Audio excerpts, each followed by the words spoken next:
ఈ విధంగా మీకు నేర్పే పరిస్థితి చేస్తూ ఆదివాసీ అంటే ఆ విధంగా ఉంటూ స్వచ్ఛందంగా అంటే ఎవరి దగ్గర కూడా మోసం చేయకుండా డబ్బులు తీసుకోకుండా మన స్వతహాగా మనమే చేస్తూ సేవ అంటే పని, సంస్థ అంటే ఒక వ్యవస్థ, ఆ వ్యవస్థలో మనం అందరం ఉన్నందుకు చాలా సంతోషకరమైన విషయం. ఈ వేదిక చాలా ఈ రోజు కోసం కాదు, రేపటి భావి తరాల కోసం, మన జీవన మనగడి కోసం, మన ఆదివాసీ బిడ్డల కోసం, మనగడి కోసం ఈ వ్యవస్థ తీసుకువచ్చాం. కాబట్టి ప్రతి సభ్యుడు కూడా కంకణం కట్టుకొని ఈ యొక్క వ్యవస్థని అభివృద్ధి పదంలో నడిపించుకోపోవాలి. మనమందరూ కూడా చేద్దాం. మనమందరూ కూడా జై ఆదివాసీ, జై ఆదివాసీ. ఆదివాసీ అంటే నరాలు నిక్కబడి ప్రతి సభ్యుడి కూడా, ఎందుకంటే ఆ పేరు చెప్పుకొని మనం బతుకుతున్నాం మనమందరూ కూడా.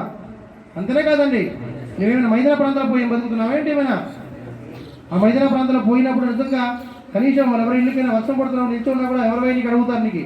కానీ నువ్వు కొత్త ఇల్లు కట్టినప్పుడు దిగకుండా కూడా వాళ్ళు వచ్చి 10-20 మంది ఉన్న వారం రోజుల్లో కూడా మనం ఎందుకు మంచి మనసు కలిగినటువంటి మానవత్వం కలిగినటువంటి మనుషులు మనమంతా కూడా, అంతేనే కదా.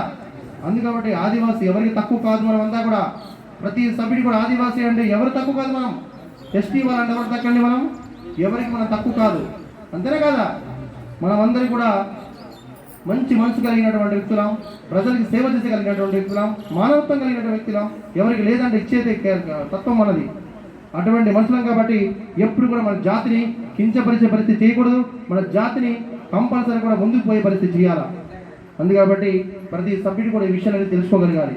దాంతో భాగంగా ఈ ఆదివాసీ ట్రస్ట్ అనేది పూర్తిగా డెవలప్మెంట్ పర్పస్ మీద తీసుకొచ్చాను. డెవలప్మెంట్ పర్పస్ 3 రంగాల్లో తీసుకొచ్చాను. మన గ్రామాల అభివృద్ధి కోసం రోడ్డు కానీ, కరెంటు కానీ, మంచినీళ్ళు కానీ, విద్య కానీ, వైద్యం కానీ అన్ని రంగాల్లో అభివృద్ధి చేసే పరిస్థితులు తీసుకొచ్చాను. ఎందుకంటే మనం ఏదైతే ప్రభుత్వాలు ఇచ్చేటటువంటి బడ్జెట్ ఏదైతే ఉన్నా, రోడ్లు ఉన్నా, కరెంటు ఉన్నా, మంచినీళ్ళు ఉన్నా, అది స్టేట్ గవర్నమెంట్ అయినా సెంట్రల్ గవర్నమెంట్ అయినా ఇచ్చే ఫండ్స్ ఏదైతే ఉందో ఆ ఫండ్స్ అన్నీ కూడా సక్రమంగా మనకు అందాలి అనుకున్నప్పుడు మనం కంపల్సరీ కూడా మనం తెలుసుకోవాలనుకున్నప్పుడు కంపల్సరీ మనం కంపల్సరీ నిరక్షరాస్యులుగా ఉండకుండా అక్షరాస్యులుగా మారి తెలివితేటలు తెచ్చుకోవాలి. మీరు తెలివితేటలు తెచ్చుకున్నప్పుడు ఆ బడ్జెట్లో కంపల్సరీగా ముందుకు పోయే పరిస్థితి చేస్తాం. అందుకబట్టి మన గ్రామాల అభివృద్ధి కోసం ఏదైతే మీరు పాటుపడాలి, ప్రతి సభ్యుడు కూడా ఏదైతే ప్రభుత్వాలు ఇచ్చేటటువంటి రైతులు ఏదైతే ఉందో అదన్నీ మనం ముందు ఉండాలి అంటే మనం కంపల్సరీ వేదిక ఉన్నప్పుడు మాత్రం మీరు చైతన్యం కలుగుతాయి. అడుగుతారు, ఎవరైనా తప్పు చేసినా కూడా తప్పు చేసే పరిస్థితి ఉన్నప్పుడు నిరోధించే పరిస్థితి మనం చేయాలనుకున్నప్పుడు మనం తెలుసుకోగలగాలి. తెలుసుకున్నప్పుడు మాత్రమే ముందుకు పోతాం, అంతేనే కదా. అందుకబట్టి ఆ ఒక్క ఏదైతే మంచినీళ్ళు కానీ మీ గ్రామాల్లో లేనప్పుడు మీరు చాలామంది ఎమ్మెల్యేలు కానీ, మండల నాయకులు కానీ, లేదా జిల్లా నాయకులు కానీ మీరు ఇచ్చినప్పుడు దాన్ని ఎవరు పట్టించుకునే పరిస్థితి ఉంటే మీరు ఈ ట్రస్ట్కి మీ యొక్క గ్రామ తీర్మానం ప్రకారం మాకు ఇవ్వండి. మేము చేసేది అయితే మేము చేస్తాం.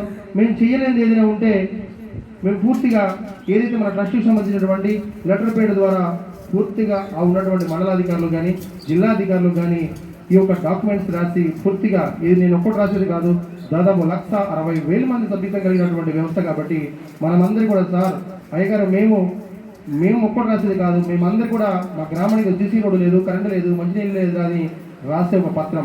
ఒకవేళ కింద స్థాయికి అవ్వకపోతే ఆపై స్థాయికి కాకపోతే ఆపై స్థాయికి ఆ వ్యవస్థ తీసుకునే పరిస్థితి. కాబట్టి మీ గ్రామాన్ని న్యాయం చేసే పరిస్థితి చేస్తాం. కాబట్టి ప్రతి సభ్యుడు కూడా ఈ విషయం తెలుసుకోగలగాలి మీరందరూ కూడా.